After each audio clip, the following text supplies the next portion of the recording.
Channel में आपका स्वागत है। आज हम 2014 के अमेरिकी स्पोर्ट्स कॉमेडी सेक्स टेप को देखेंगे। फिल्म की शुरुआत एनी एक पत्नी और एक लेखिका है जो पेरेंटिंग ब्लॉग चलाती है और अपने पाठकों से पूछती है कि क्या उन्हें याद है कि उनके पति ने उन्हें आखिरी बार नग्न कब देखा था। एनी ने खुलासा किया वो और उसके पति जय कैसे मिल। इसकी कहानी हमें उसके और उसके तत्कालीन प्रेमी जय के कॉलेज के बारे में भी फ्लैशबैक मिलता है। वो इस बारे में स्पष्ट है कि वे लगातार कैसे वो हमेशा साथ रहते थे और कैसे वो हमेशा खुश रहने रहते थे। बाद में एनी अपने माता पिता को जय से परिचय कराती है और खबर भी देती है कि वे प्रेग्नेंट हैं और शादी करना चाह रहे हैं। हालांकि एनी के माता पिता संदेह कर रहे हैं क्योंकि वे युवा हैं। जय उन्हें आश्वस्त करता है कि वो सही लड़का है। एनी और जय एक दूसरे से अपने जीवंत रोमांस को जीवित रखने का वादा करते हैं। वे शादी करते हैं और उनका पहला बच्चा होता है। नए माता पिता अपने प्रेम जीवन को फिर से जगाने की कोशिश करते हैं, लेकिन बच्चे के लंबी रातें और थकावट ये सब करना आसान नहीं। तभी उनका दूसरा बच्चा होता है जो चीजों को बदतर बना देता है और वे थोड़ा अलग अलग हो जाते हैं। हम देखते हैं कि एनी और जे अपने दैनिक दिनचर्या में हैं। जे ने बच्चों को स्कूल छोड़ने के लिए निर्धारित किया है और एनी अपने ब्लॉग को एक लोकप्रिय कंपनी को बेचने के बारे में एक बैठक में भाग लेने के लिए तैयार हो रही है।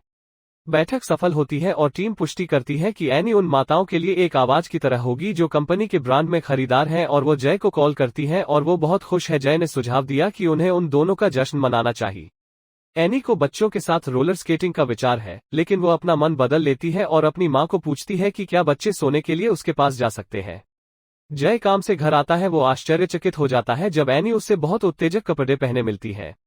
आगे वो इसे आगे बढ़ाने के बहुत सारे प्रयास करते हैं, लेकिन वे शानदार ढंग से विफल हो जाते हैं।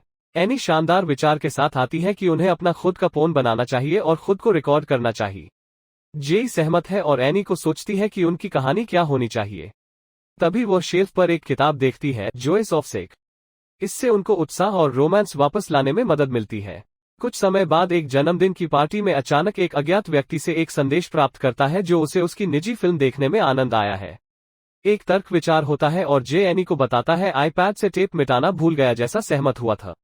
जे याद करता है कि उसने अपने पुराने आईपैड्स किसे दिया है। उसने अतीत में अपनी सास को उपहार में दिया है, मेलमैन और उसके बेटे क्लाइव, और यहां तक कि उसके दोस्त रॉबी को भी।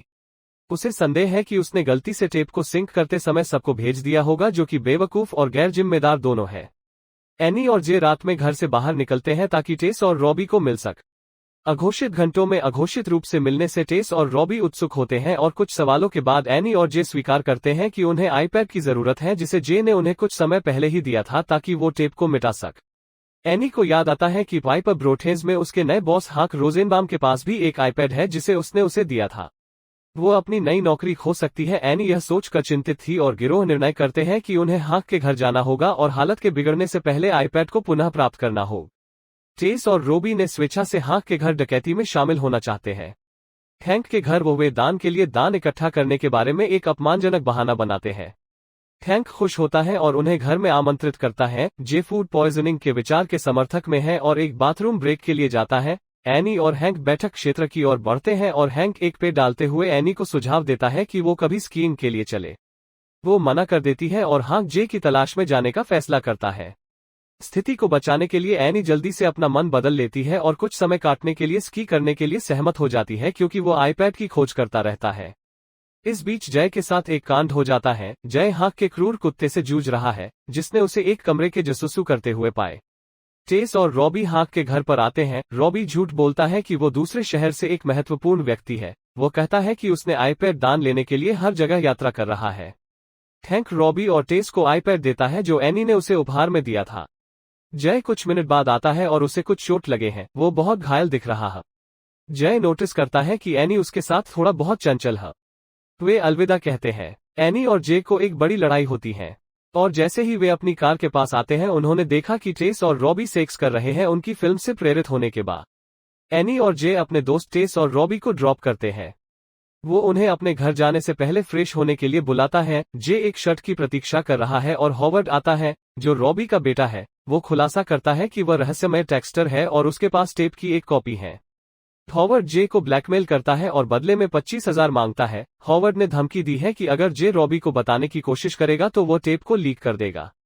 जे रॉबी को बताने की कोशिश देना है कि हॉवर्ड उसे ब्लैकमेल कर रहा है, लेकिन वो इसे मजाक समझता है और जे से कहता है कि उसे अपने दिमाग को कुछ आराम करना चाहिए। जय एनी को ब्लैकमेल के बारे में बताता है और वो इस निर्णय में आता है कि उन्हें उस सर्वर से वीडियो को हटा देना चाहिए जहां वीडियो स्टोर्ड है। वे कार्यालय का पता लगाते हैं और अंतिम समय में कोई बेबी सीट करने नहीं मिलता है, इसलिए एनी और जे उन बच्चों को साथ ले चलते हैं जो आधे सोए हुए हैं। वे पोन हेडक्वार्टर पर पहुंचते हैं जो बंद है। जे फैसला करता है कि सर्वर रूम में जाने के लिए शटर तोड़ना और प्रवेश करना सबसे अच्छा तरीका है और वे सभी जाते हैं वे सर्वर रूम में। उन्हें सर्वर रूम मिल जाता है और जय एक बल्ले के साथ एक सर्वर पर प्रहार करता है और सुरक्षा अलार्म ट्रिगर हो जाता है। ये लोग कितने बड़े बेवकूफ हैं। एनी, जे और बच्चे भागने की कोशिश करते हैं लेकिन वे सीईओ, उनकी पत्नी और उनके अंगरक्षकों द्वारा पकड़े जाते हैं जो गार्ड कुत्तों से लैस हैं। यह कहने की जरूरत नहीं है कि जय और कुत्तों से निपटने के बारे में सोचेगा भी, लेकिन सीईओ को संदेह है कि एनी और जे एक प्रतिद्वंद्वी पोर्न वेबसाइट से हैं और उन्हें बाद में पता चलता है कि एनी और जे ने एक शौकिया फिल्म बनाई है और इसे मिटाने की कोशिश कर रहे हैं। वे अपनी असली पहचान बताते हैं और यह पता चलता है कि सीईओ की पत्नी एनी के ब्लॉग की बहुत बड़ी प्रशंसक है, जबकि पत्नी बच्चों के साथ खेल रही है। तो एनी और जय सीईओ से उसके कार्यालय में बात कर रहे हैं। वो एनी और जे से कहता है कि एक साधारण अनुरोध टेप को हटाने के लिए पर्याप्त होता। एनी बताती है कि यह टेप बनाने का विचार उसका था।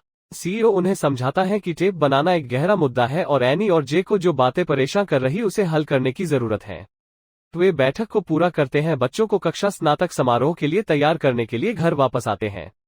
एनी और जय बच्चों को समय पर तैयार करने में कामयाब रहे और वे उन्हें स्कूल के लिए छोड़ने गए हैं। हड़बड़ी में वे भूल गए एक महत्वपूर्ण मशीन से टेप को हटाना। उनका लैपटॉप। क्लाइव उसी लैपटॉप का उपयोग स्नातक स्तर की पढ़ाई के दौरान अपनी वीडियो प्रस्तुति बनाने के लिए कर रहा है। एनी और जे को अचानक पता चलता है कि उनका टेप पूरे स्कूल के लिए खेला जा सकता है। जय जोर से कूद जाता है और खुद को और लैपटॉप को चोटिल कर लेता है। बाद में जे अपनी चोटों की नर्सिंग कर रहा होता है और एक पारिवारिक रात का आनंद ले रहा होता है। हॉवर्ड उससे मिलने आता है और उसे एक फ्लैश डिस्क देता है जिसमें टेप की अंतिम प्रति है। एनी और जे फ्लैश डिस्क को नष्ट करने का फैसला करते हैं, लेकिन एनी का अंतिम समय में हृदय परिवर्तन होता है। वो सुझाव देती है कि वे केवल एक बार टेप देखेंगे और फिर नष्ट कर देंगे। टेप देखने के बाद वो उस टेप को नष्ट कर देते हैं। अब एनी और जे ने तो बहुत ज्यादा मेहनत कर डाली उनके सेक्स टेप और उनकी गोपनीयता की रक्षा करने के लिए, लेकिन अगर आपके पास अपने खुद के कामुक सुखों का एक वीडियो है और यह सार्वजनिक हो गया तो आप मुझे नीचे टिप्पणी में बताएं और निश्चित रूप से वीडियो को लाइक और चैनल को सब्सक्राइब करना सुनिश्चित करें।